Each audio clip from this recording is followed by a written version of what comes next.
দুনিয়া ছেড়ে চলে গেছে, আমার ভাই আজকে দুনিয়া ছেড়ে চলে গেছে, তাকে কবরস্থ করা লাগবে। এ দোস্ত আমার, কেউ আমার মৃত্যুবরণ করার সঙ্গে সঙ্গে কেউ কিন্তু আপনারে আমারে দুনিয়ার মধ্যে রাখতে চাইবে না। সবাই শুধু বলতে থাকবে, আরে আমার বাবারে কবর দিয়ে দাও, আমার বাবার লাশটারে ধোয়া দাও, আমার বাবার লাশটারে জানাজা করার জন্য প্রস্তুত কইরা দাও। সবাই আপনাকে মাটি দেওয়ার জন্য ব্যস্ত হয়ে যাবে।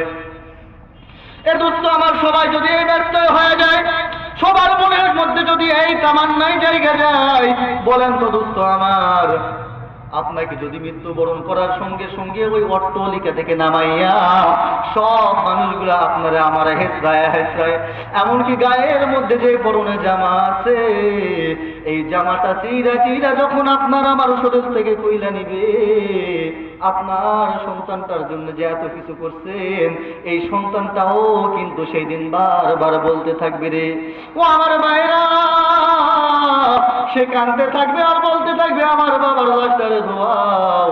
সে কাঁদতে থাকবে, কিন্তু ঠিক আবার বাজারের মধ্যেও যাবে আপনার কাফনের কাপড় আনার জন্য।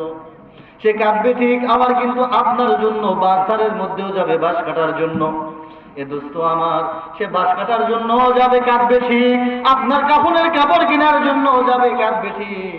এ দোস্ত আমার, দুনিয়ার মানুষগুলা মিছামিছি কান্নাকাটি করবে, কিন্তু আপনার তো কেউ দুনিয়ার মধ্যে রাখবে না। সবার মুখের মধ্যে একটাই কথা থাকবে, আমার বাবার লাশ তাড়াতাড়ি দাফন করার ব্যবস্থা করে। কথা বলেন ঠিক কিনা? আমার ভাইরা,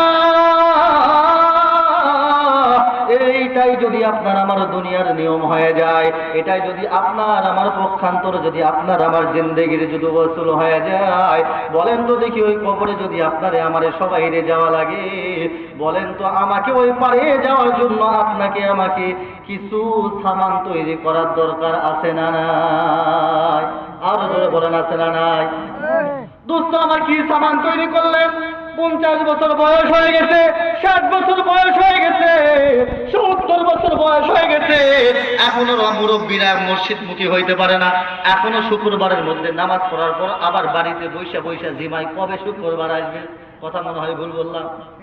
এখন আমরা মুসল্লিরা চিন্তা করি, আজকে শুক্রবার নামাজ পড়ছি, মনে হয় আগামী শুক্রবার পড়লেই শেষ, মাঝখানের গুলা পড়া লাগবে না।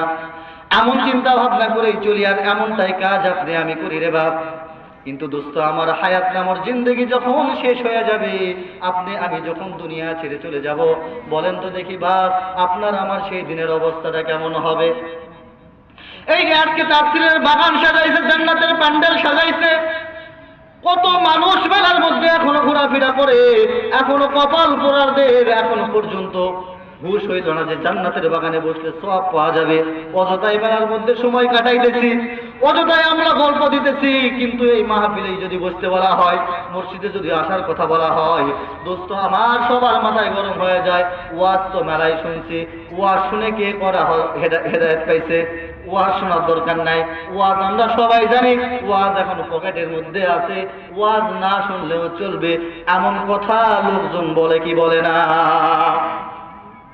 দোস্ত আমার, এটা যদি আপনাদের ধারণা হয়ে থাকে, আপনাদেরকে ধারণা ভাঙানোর জন্য একটা কথা বলি।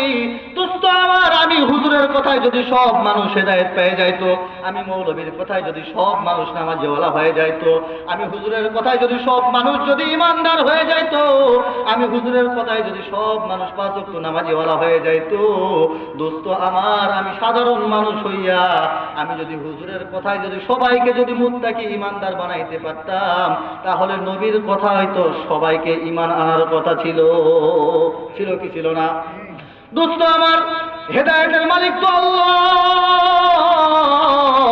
হেদায়েতের মালিক মানুষ না।